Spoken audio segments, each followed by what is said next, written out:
Alright, well, it's been a while since I've made a video on this yellow Jeep truck that we saved from the junkyard with the 401, but we've actually done a lot of work to it. I just haven't been putting any videos out on it. So probably the last video, I think we just kind of got it running at my friend's house. But we've dragged it up here to the land up here at my parents' land up in the mountains, and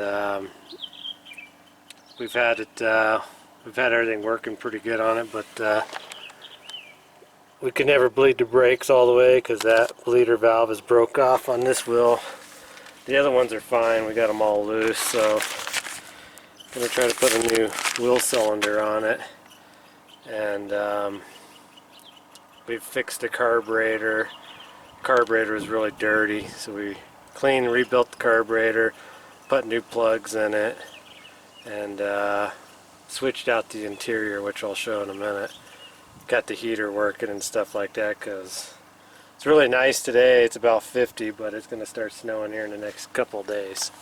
So trying to get some of this odd stuff done. And we've actually carried a couple cords of wood in this truck already the way it is, even with only minimum brakes working. So, and I think I have a little bit of video of that. I might put that in towards the end of this video, but I didn't do very much videotaping of anything, so stay tuned to the end. If I put any of the little bit of video I have of it hauling wood, I'll put it at the end. But anyways, we're going to try to get this fixed up, and I got to get some vacuum lines fixed up under the hood, and we're getting really close to having a good rig to go to get firewood in for sure. We went and picked up a set of 15-inch tires at the junkyard with rims on them that are like in really good shape. So they're not like mud tires, but they're a matching set. We only paid 150 bucks for them. But alright, well anyways, I'm going to try to get this off and get it switched out. Now, since I'm trying to avoid having to bust out the manual and look at how the brakes go together, and I'm just doing the wheel cylinder, try to just kind of lay all my parts if they don't fall off. And sometimes they just fall off. And yeah, I know, screwdriver's not exactly the right tool to do this, but neither is trying not to do this and videotape at the same time. But let's see what I... Okay, there we go. Whoops. Get him back in there. And that's the automatic adjuster, which I don't even know if I need to mess with getting it off. You know, an old motorcycle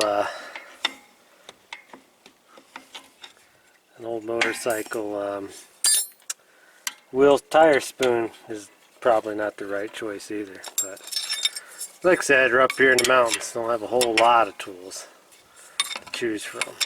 But I guess I'll have to take that off anyways. But we're just after this wheel cylinder, which I've already gotten loose. The brake line was actually pretty loose, and so were these bolts, so she wanted to be changed anyways. Let me get that new one on and we'll slap her back together. Alright, well anyways, with a little bit of ingenuity and patience, you don't have to take everything apart to get the wheel cylinder out. It will wiggle its way out, and you can put it all back in with hopefully your new bleeder valve. So, you know, I hate messing with these little cable things, so I try not to take my brakes apart if I don't have to. But of course the old brake shoe's pretty cracked on this, so we'll see how long that lasts. So that's in.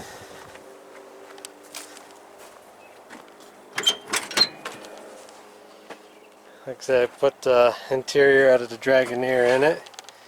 That dash was like perfect.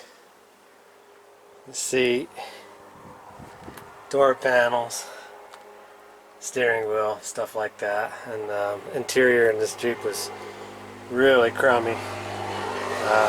Been left out in the sun so long that it all sun faded. The You can see the remnants of the old interior. I mean, it all looked like that. It was just junk. But got all the vacuum lines hooked up and redid for the heater control and the four-wheel drive emergency switch and all that. We do have vacuumed all that stuff, but we got to do a little more vacuum work under the hood and put a choke cable in it.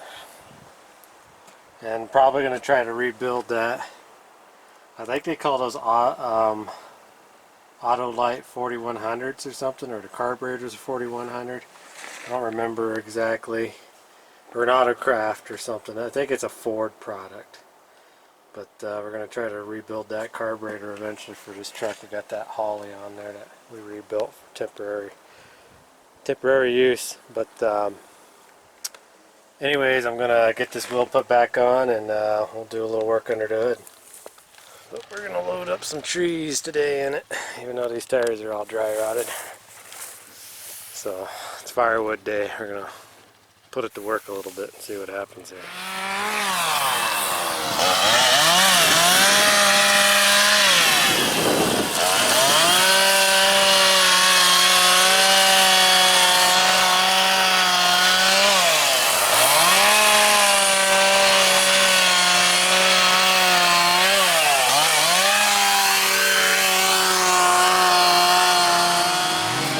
Well, all we can hope is these tires hold. Yep, these are the tires out of the junkyard. Except for this rear one. There, we'll get that one to fit off a Dodge van. We got a little bit more wood to load. I don't think it's all going to fit in the truck. There's two full giant trees over there they're cutting up. And we're going to load her until we can't. So that's the next day. Jeep is running pretty good, but still randomly dies and sputters a little bit on acceleration. Haven't checked the points or anything in it, so assuming it's a ignition problem.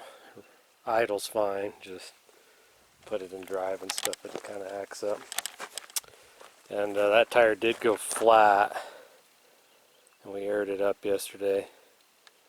And staying aired up, I guess, pretty good for the load it's got. So far, tires are holding up. But got like 3/4 of a cord in here, roughly. Well, 3/4 of a cord if you include what's in the side-by-side there. So I think we'll pull out this distributor this morning. We got another one to put in it. And see if we can get her to run just a little bit smoother.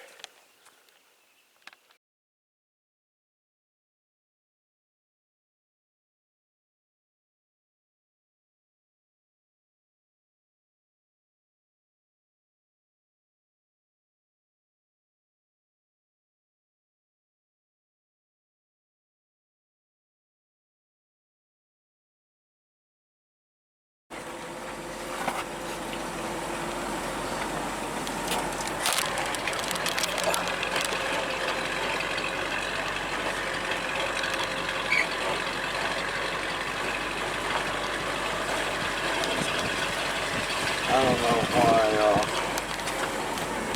hooking up them vacuums that make the four-wheel drive work, but I guess it will. No, we'll see if the front axle's broken or something's wrong with the transfer case if it doesn't work now, since we got the Emergency drive. switch to work in the glove box now. To do all the vacuums in this for the heater and that, you need about 20 feet of 7/32 vacuum line, we found out. You want to jump out? Yeah, I'm gonna get out so I can watch the wheels. You're gonna turn around so you get at a better angle. Alright, well, yesterday we could never get the four-wheel drive to work. We might have figured it out today. You can actually see our ruts we did. Okay, so that's two-wheel drive. And yes, it's early in the morning. Hopefully the neighbors aren't caring too much.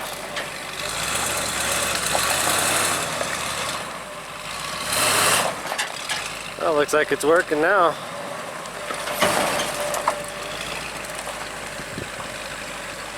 We're not trying to climb over the hill. Yeah, go up again.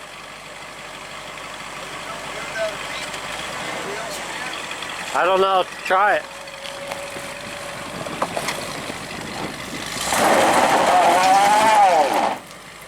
He's actually got smoke coming off them tires. There's the first burnout in the Jeep truck.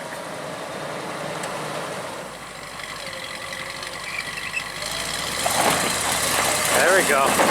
They're spinning. They both spun. No, the front, both front. You didn't have it in emergency?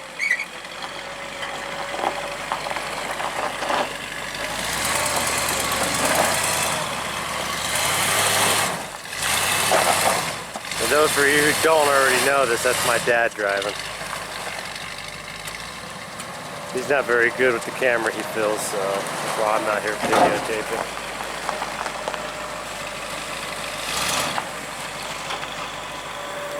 Well, maybe somebody out there watching this video might be able to tell us, since we don't know much about quadratrac, but the only way the four-wheel drive works in this truck.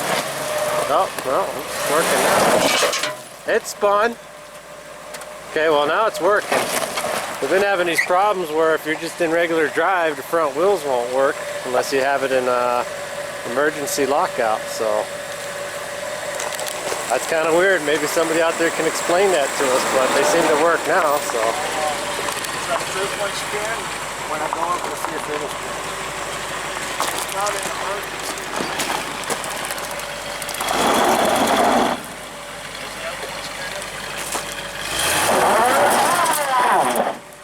It didn't do anything.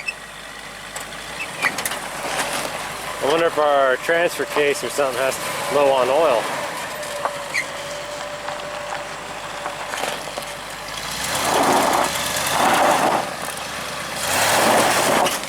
It's fun.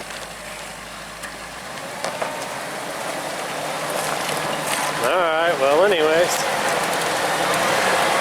So we're figuring it's just taking a second to kick in without being in emergency mode. Alright, we're putting in emergency mode.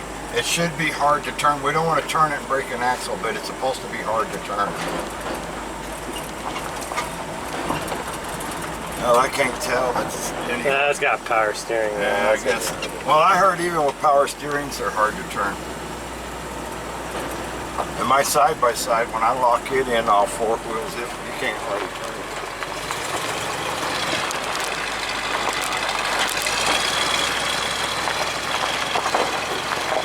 There's the park wagons. So that's an emergency. You know, you should be able to climb over this right here without... Well, I just don't want to miss it.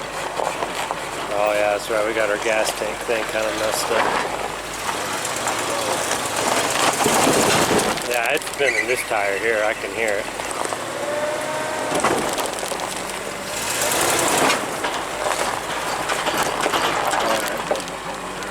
Yeah. So straight on.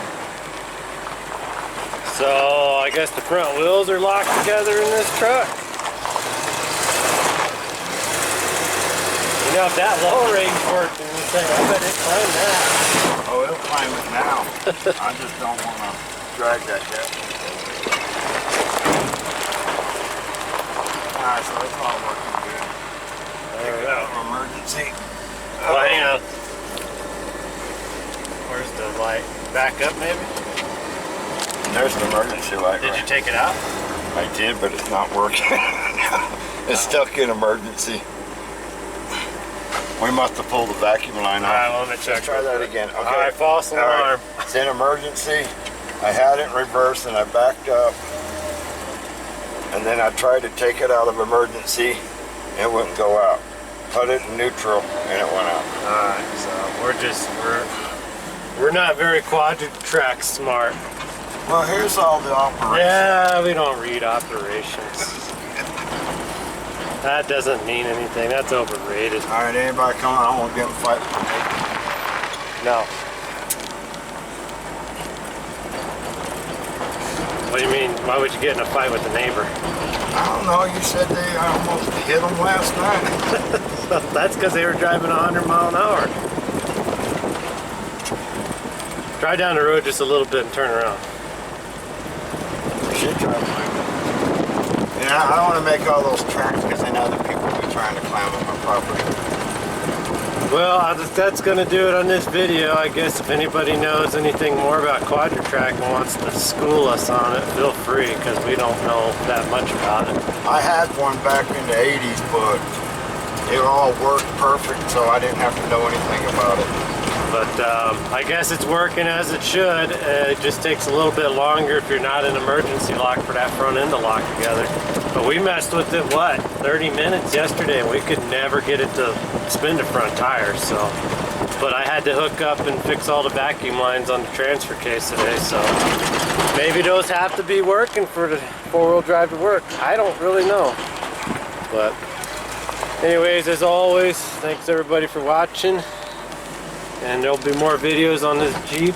Hopefully as soon as it snows, we'll be able to do something real fun, and we got new tires for it so we can be a little bit more safe with it. But until the next video, we'll see you again.